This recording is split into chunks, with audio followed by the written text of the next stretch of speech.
Here we have some pretty major rule changes for the spring 2024 slate, and I would like to quickly go over them. First, we will have a major change in the run game, as there is no longer going to be a run limit for quarterbacks.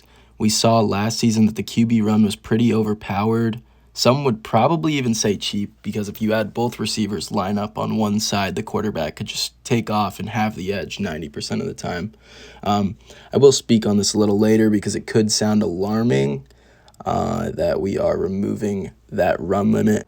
However, one of the other changes that we're going to make here that I'll announce a little bit later on is going to combat that and make it a little more balanced and skill-based running the football. Next, the time to blitz is going to be changed to a flat 5 seconds. I'm working out having some kind of timer on the sideline that goes off and alerts the defender of when 5 seconds has passed, just to kind of keep things more fair.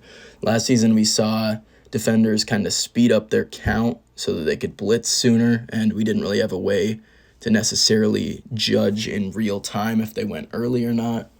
So that is another change I'm looking into making.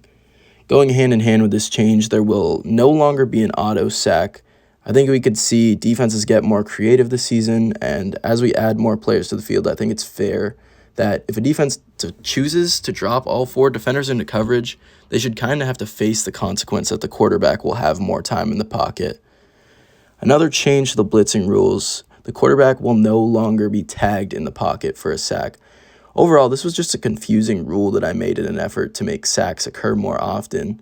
Hindsight is 20/20, but it just did not work out. Everyone was pretty confused. I think it's just good that we remove it. Finally, I mentioned earlier a couple times, but we are going to switch to 4-on-4. Going hand in hand with that, there will also be a roster limit of 8 players per team. I think that the change to 4 players on the field will kind of make it easier to combat that quarterback run. And overall, I think it'll take a lot more skill to kind of run the football with your quarterback. Also, in an effort to combat the fact that many teams last season drastically altered their roster during the course of the season, I would argue it kind of impacted the results of the league, with Georgia making it to the Super Bowl. We are going to limit the in-season signing limit to 2 players. Those are all the changes for the upcoming season. The full rulebook can be found on our LinkTree under Backyard Football League, and if you scroll all the way over to the Rules tab when you get to that spreadsheet. Thank you for listening, and I am excited for the upcoming season.